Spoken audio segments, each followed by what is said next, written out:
কৃতজ্ঞতা আলোচনা করতে চাই। তামিম ইকবাল খান, বরিশাল, অ্যালেক্স হেলস, রংপুরের টানা 4 জয়। বিপিএল এ এদিন সিলেট পর্ব জমজমাট হয়েছে অন্তত রান করার ক্ষেত্রে।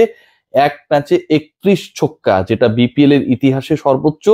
2 ম্যাচ আগে বা 2-3 দিন আগেই যে রেকর্ডটা ছিল 29 ছক্কার, ঢাকা পর্বে যেটা ঘটেছিল, সেই রেকর্ড টিকেছে মাত্র কয়েক ঘন্টা, 100 ঘন্টারও কম সময়। সিলেট পর্বে গিয়ে যেই ম্যাচে 205 রান করার পরেও স্বাগতিক সিলেট শেষ পর্যন্ত হেরে গেছে। অসাধারণ পারফর্ম করা, টানা 4 ম্যাচে 4 জয় তুলে নেয়া রংপুর রাইডার্স এর কাছে। ডেফিনেটলি আরো একটা সেঞ্চুরি হয়েছে, বিপিএল এ সেঞ্চুরি হচ্ছে।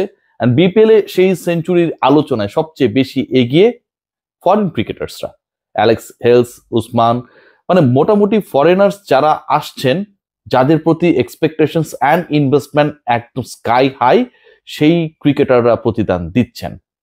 বরিশালের ক্ষেত্রে এদিন ভিন্ন ঘটনা ঘটেছে। তামিম ইকবাল 86 রানে অপরাজিত। তামিম ইকবাল খান, যাকে আসলে প্রথম ম্যাচটা যে দলটা খেলেছিল সেই রাজশাহীর বিপক্ষেই, অ্যান্ড ওই পার্টিকুলার ম্যাচে আমরা দেখেছিলাম যে একটা সময় গিয়ে মনে হচ্ছিল 61 রানে 5 উইকেট চলে যাবার পর তামিম ইকবাল খানের দল মনে হচ্ছিল যে হেরে যাবে। মাহমুদুল্লাহ রিয়াদ শেষ পর্যন্ত রাজশাহীর বিপক্ষে সেই ম্যাচ জেতাতে একটা অসাধারণ ভূমিকা রাখেন। তামিম ইকবালের অনেকদিন পর ক্রিকেটে ফেরা, কম্পিটিটিভ ক্রিকেটে ফেরা, শুরুটা খুব একটা ভালো মনে হচ্ছিল না এনসিএল টি20 পরে যে এক্সপেকটেশন ছিল সেই অনুযায়ী। কিন্তু এদিন একই দলের বিপক্ষে তিনি যেভাবে কামব্যাক করেছেন, শেষ পর্যন্ত দলকে জিতিয়ে মাঠ ছেড়েছেন। শুরুর দিকে যতটুকু স্ট্রাগল করেছিল, অন্তত প্রথম 3 ওভারে পাওয়ার প্লে খুব একটা সুবিধা করতে পারেনি তার দল। এরপর কামব্যাক করেছেন, মুশফিকের সাথে অনবদ্য পার্টনারশিপ করেছেন, এবং তামিম ইকবাল এদিন যে 86 রানের ইনিংসটা খেললেন, এই ইনিংসের পরে এবারের বিপিএল এ খুব অথেন্টিক আলোচনা করতে চাই। আমরা যদি খেয়াল করে দেখি যে টপ 10 রান গেটার্স যারা রয়েছে, সেই তালিকা অনেক বিদেশি রয়েছে, অনেক দেশীয় রয়েছে, অনেক চমক রয়েছে।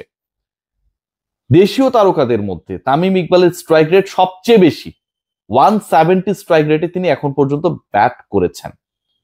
চমকের জায়গাটা কোথায়? চমকের জায়গা হচ্ছে, এখন যদি হুট করে কাউকে জিজ্ঞেস করা হয় যে এই বিপিএল, যে বিপিএলটা চলছে, সবচেয়ে বেশি রান করেছেন কোন ক্রিকেটার, আমি যদি আপনাদেরকে 4টা অপশন বলি, যারা দেখেননি কোনো কারণে বা খোঁজ রাখছেন না, অথবা খোঁজ রাখছেন ছাড়া ছাড়া ভাবে, নাম বলতে গিয়ে না কিছুটা দ্বিধায় পড়বেন। এখন পর্যন্ত এবারের বিপিএল এ হাইয়েস্ট রান সব মিলিয়ে 186, সাইফ হাসানের। সেকেন্ড পজিশনে রয়েছেন এনামুল হক বিজয়, পরাজিত দলের ক্রিকেটার, অধিনায়ক এনামুল বিজয়ের রান 185। তামিম ইকবাল খান 121 রান করেছেন, ম্যাচ খেলেছেন এখন পর্যন্ত 3টা।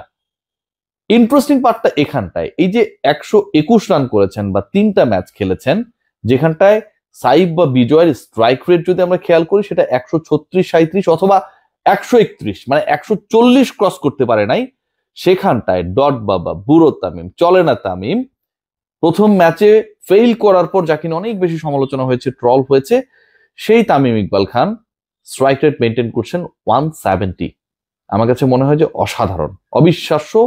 এবং এনসিএল টি20টা তিনি যেখানটায় শেষ করেছিলেন, অবশেষে সিলেটে সেখান থেকেই শুরু করছেন। কারণ ওই টুর্নামেন্টটাও হয়েছিল সিলেটে। ডিউ ফ্যাক্টর ডেফিনেটলি রয়েছে, এবং ডিউ ফ্যাক্টর নিয়ে যদি আলোচনা করতে যাই, সেটা আমার কাছে মনে হয় যে ইভেন পরে যেই দল আসলে ব্যাট করবে অন্তত সন্ধ্যার ম্যাচে, তাদের জন্য একটা অ্যাডভান্টেজের সিচুয়েশন থাকবে ডেফিনেটলি।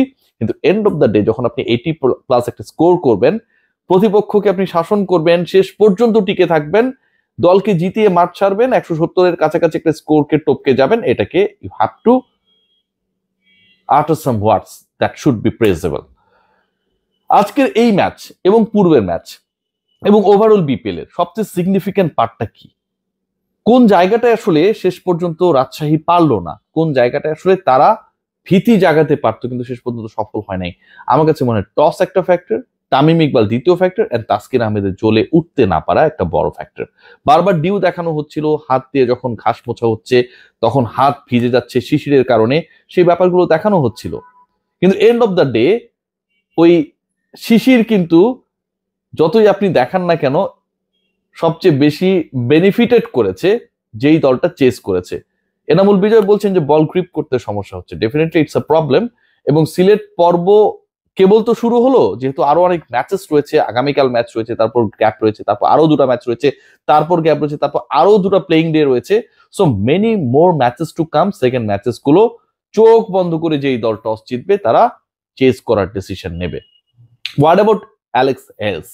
অনেক আলোচনা হচ্ছিল এবং তাকে নিয়ে একটা টানা হেচড়া অবস্থা ঢাকা এবং রংপুরের মধ্যে। শেষ পর্যন্ত হেলস জানিয়েছেন যে ঢাকার সাথে তার আসলে কোনো ধরনের কথাবার্তাই হয়নি। অবশ্য ওই ফ্র্যাঞ্চাইজি আবার সোশ্যাল প্ল্যাটফর্ম পোস্ট করে দিয়েছিল যে they are very much interested and Hales is going to play in the upcoming BPL for their team. So এরকম আমরা পোস্ট দেখেছি, এরকম আমরা নাবালক সূচক কিছু কর্মকাণ্ড দেখেছি যারা এই হ্যান্ডেল গুলো চালান। কিন্তু end of the day Hales is playing for Rangpur Riders এবং তার শতকটা আমার কাছে মনে হচ্ছে অসাধারণ। তার থেকেও বড় ব্যাপার Saif, the way he is changing his pattern of batting. সাইফের কাছ থেকে এত বড় এক্সপেকটেশন ছিল না, এবং রংপুরের কাছ থেকে, রংপুর যে এত মাথা খাটিয়ে দলটা বানিয়েছে সেটাও কিন্তু আসলে আমার কাছে মনে হয় যে সাইফের ফরমেশন এবং একই সাথে পুরো দলের পরিকল্পনাটাকে একটা প্রেস করতেই হবে।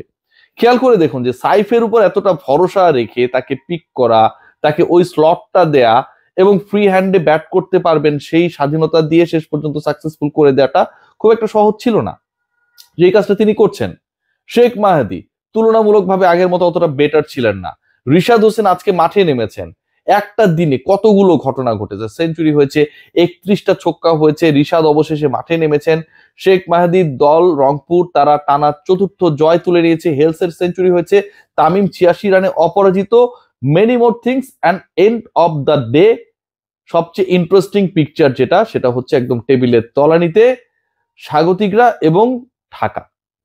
যে ঢাকাকে নিয়ে এত প্রত্যাশা, সেই ঢাকা আসলে ঢাক পেটাতে পারছে না। শেষ পর্যন্ত কি হয় দেখার, but I am very much hopeful যে বিপিএল যত আগাবে তত বেশি জমে উঠবে। কারণ ডিউ ফ্যাক্টর এখানটা একটা বড় কারণ হবে। ধরেন একটা দুর্বলতম দল তারা পরে ব্যাট করছে, চেস করছে, যত শক্তিশালী দল হোক না কেন সেই দলের জন্য ডিফিকাল্ট হবে। নাম্বার 2 যেটা, প্রত্যেকটা দল যতটুকু ব্যাটিং ডিপার্টমেন্টের উপর জোর দিয়েছে, বোলিং নিয়ে আসলে খুব বেশি সিরিয়াসনেস আমি তুলনামূলকভাবে আমার কাছে মনে হয়েছে কম। বোলিং ডিপার্টমেন্টের সিরিয়াসনেস কম থাকার অন্যতম কারণ হচ্ছে যে বিপিএল আসলে দর্শকমুখী করার ক্ষেত্রে ফ্র্যাঞ্চাইজিগুলো মনে করে যে বড় নাম যারা যারা অনেক বেশি প্রসিদ্ধ ব্যাটার ইন্টারন্যাশনাল সার্কিটে আসলে যাদের অনেক পরিচিত রয়েছে তাদেরকে আসলে ইনক্লুড করতে পারলে হয়তো একটা হাইপ তোলা যাবে। এটা যেমন সত্য, আবার একই সাথে আমাদের আসলে যেই বোলারদের তাসকিন ছাড়া ওপর এক্সপেকটেশনসটা বেশি, তারাও কিন্তু খুব বেশি আলো ছড়াতে পারছেন না। আলাউদ্দিন বাবু একটা ম্যাচে ভালো করেছেন, তিনি কিন্তু ওই এক্সপেকটেশনস ফুলফিলমেন্ট করবে যারা সেই লিস্টের না। Mustafizur Rahman totally field.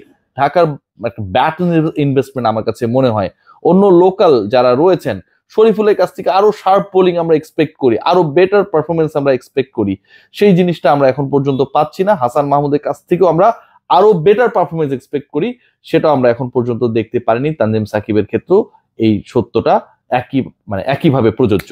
So overall BPL is going on. BPL এ আমার কাছে মনে হয় যে লোকাল ক্রিকেটাররা আলো ছড়াচ্ছে এবং সাইফ হাসানের 186 রান করে টপে থাকাটা এটা একটা বড় ইন্সপিরেশন, এবং একই সাথে